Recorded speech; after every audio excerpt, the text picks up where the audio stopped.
मित्रांनो, आजच्या व्हिडिओमध्ये आपण माहिती घेणार आहोत राजू शेट्टी यांच्याबद्दल. त्यांचं पूर्ण नाव देवाप्पा अण्णा शेट्टी असून त्यांचा जन्म कोल्हापूर जिल्ह्यातील शिरोळ येथे 1 जून 1967 साली झाला. ते शेतकरी नेते आहेत, राजकारणी आहेत, तसेच लेखक देखील आहेत. त्यांचा पक्ष स्वाभिमानी पक्ष म्हणून महाराष्ट्रामध्ये नावारूपास आला होता. त्यांची संघटना स्वाभिमानी शेतकरी संघटना ही आहे. राजू शेट्टी यांचा जन्म शेतकरी कुटुंबात झाला. बालपणापासूनच शेती, ऊस उत्पादक शेतकऱ्यांचे प्रश्न आणि ग्रामीण जीवनाचा जवळून अनुभव त्यांना मिळालेला आहे.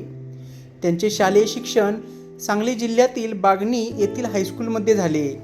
शिक्षणानंतर त्यांनी शेती आणि शेतकरी चळवळीत सक्रिय सहभाग नोंदवला.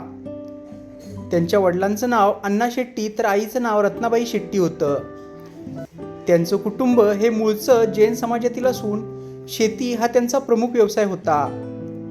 त्यांच्या कुटुंबामध्ये त्यांची पत्नी संगीता शेट्टी व मुलगा सौरभ शेट्टी आहे.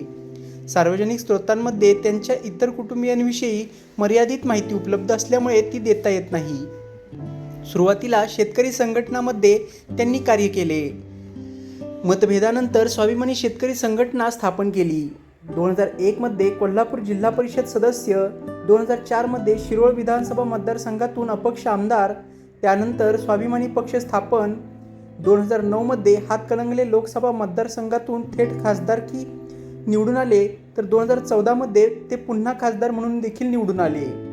त्यांनी ऊस उत्पादक, दूध उत्पादक आणि इतर शेतकऱ्यांच्या प्रश्नांवरती अनेक आंदोलने केली. स्वाभिमानी शेतकरी संघटनेची स्थापना ऊस उत्पादकांना अधिक FRP आणि योग्य दर मिळवून देण्यासाठी मोठी आंदोलने त्यांनी केलेली आहेत. लोकसभेत शेतकरी कर्जमाफी आणि किमान आधारभूत किंमत म्हणजेच MSP ही कायदेशीर हमी देण्यासाठी खाजगी विधेयक त्यांनी मांडलं होतं. 2011 मध्ये Lokmat Maharashtrian of the year पुरस्काराने त्यांना सन्मानित करण्यात देखील आलं होतं. राजू शेट्टी यांच्या राजकीय कारकिर्दीत काही वाद देखील घडलेले आहेत. त्यांनी वेगवेगळ्या काळात भाजप NDAशी युती केली आणि नंतर ती सोडली. विरोधकांनी यावरून त्यांच्यावर राजकीय भूमिका बदल असल्याची टीका केली. ऊस, दूध आणि शेतमालाच्या दरासाठी केलेल्या प्रखर आंदोलनांमुळे अनेकदा रस्ता रोको व प्रशासनाशी संघर्षाची परिस्थिती निर्माण झाली. समर्थकांच्या मते ही आंदोलने शेतकऱ्यांच्या हितासाठीच होती, तर टीकाकारांनी ती अति आक्रमक असल्याचे म्हटले. 2019 मध्ये मात्र लोकसभा निवडणुकीत त्यांचा पराभव झाला. त्यानंतरही त्यांनी शेतकरी प्रश्नांवर आंदोलन करणं सोडलं नाही. सार्वजनिक नोंदीनुसार राजू शेट्टी यांच्यावर कोणत्याही गंभीर गुन्ह्यात दोषसिद्धी झालेली नाही. अनेक वाद आहेत, हे त्यांच्या राजकीय भूमिका किंवा आंदोलनांशी संबंधितच आहेत. राजू शेट्टी यांनी आपलं एक आत्मचरित्र देखील लिहिलेलं आहे. ते आत्मचरित्र शिवार ते संसद म्हणजेच ग्रामीण जीवनापासून ते संसदेपर्यंतचा त्यांचा प्रवास त्याच्यामध्ये त्यांनी वर्णन केलेला आहे. राजू शेट्टी यांची ओळख महाराष्ट्रातील प्रभावी शेतकरी नेते म्हणून आहे. त्यांच्या समर्थकांच्या मते त्यांनी ऊस व दूध उत्पादन शेतकऱ्यांच्या प्रश्नांना राष्ट्रीय पातळीवर पोहोचवलेले आहे.